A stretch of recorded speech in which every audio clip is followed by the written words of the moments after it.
నమస్తే.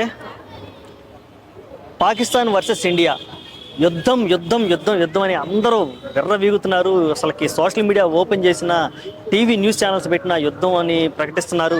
ఇదిగో యుద్ధం, అదిగో యుద్ధం అంటున్నారు. యుద్ధం ఒకవైపు వస్తుంది, అందుకోసం మాక్ డ్రిల్స్ ఏర్పాటు చేస్తున్నారు. రేపు మాపో మనం వాళ్ళ మీద లేదా వాళ్ళు మన మీద అటాక్ చేసే సన్నివేశం ఖచ్చితంగా ఉంది. ఓకే, యుద్ధం కన్ఫర్మ్. అది అంటే యుద్ధం అని నేను అన్ను, వాళ్ళని దెబ్బ కొట్టాలి. పాకిస్తాన్ వాళ్ళని మనం అన్ని రకాలుగా ఆల్రెడీ దెబ్బ కొట్టేసాం. ఇప్పుడు ఒకసారి బుద్ధి చెప్పాలి. అవసరమైతే పీఓకే మొత్తాన్ని ఆక్రమించుకొని పాకిస్తాన్ని తరిమేసి అసలుకి లైన్ ఆఫ్ యాక్షన్ కంట్రోల్ని ఇంకా మార్చి అవతల పెట్టేసి మీకు మాకు సంబంధం లేదని ఒక స్ట్రాంగ్, ఎట్లా అంటే ఇంకా రెండోసారి భారత పేరు ఎత్తాలంటేనే చుచ్చుబోసుకునే విధంగా చేయాలి. అయితే ఇక్కడ చాలామంది తెలుసుకోవాల్సిన విషయం ఏంటంటే, పాకిస్తాన్ యొక్క కుట్ర బుద్ధి రకరకాలుగా, ఒక రకంగా నిన్నగాక మనం చూసుకుంటే మన యొక్క సైబర్ దాడి చేసి, మన యొక్క ఇంటెలిజెన్స్ వర్గాలకు సంబంధించినటువంటి సైబర్ దాడి చేసి కొన్ని రహస్య సమాచారాలని అందుకోవడానికి ట్రై చేసింది. అదొకటైతే, ఇక మన ఇండియాలోనే ఉంటూ, మన ఇండియా గాలి పీలుస్తూ, మన ఇండియా తిండి తింటూ ఇక్కడే ఉన్నటువంటి కొంతమంది స్లీపర్ సెల్స్ ఇప్పుడు యాక్టివ్ అయ్యారు. పంజాబ్లో జరిగింది ఈ విషయం. పంజాబ్ డీజీపీ గారు కూడా ఈ విషయాన్ని ధృవీకరించారు.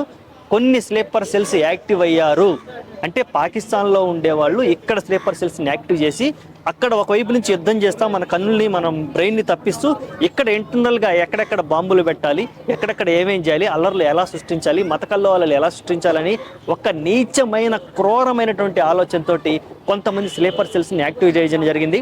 మరి ఈ స్లీపర్ సెల్స్ని ప్రస్తుతానికైతే కొంతమందిని పట్టుకున్నారు. మరి ఎంతమంది ఉన్నారో తెలియదు. ఎందుకంటే స్లీపర్ సెల్స్ అనేవాళ్ళు మనలోనే ఉంటూ మన మధ్యనే కలిసిపోతూ, వాళ్ళు ఎలా ఉంటారు, మనకు కనిపించరు, కంటికి కనిపించరు. కనిపించినా సరే ఎలా ఉంటారు, ఓకే మన ఫ్రెండే కదా, రోజు చూస్తున్నాం కదా అనుకుంటాం. కానీ గుర్తుపెట్టుకోండి, ఎవరిని నమ్మొద్దు, ఎవరిని తక్కువ అంచనా వేయొద్దు.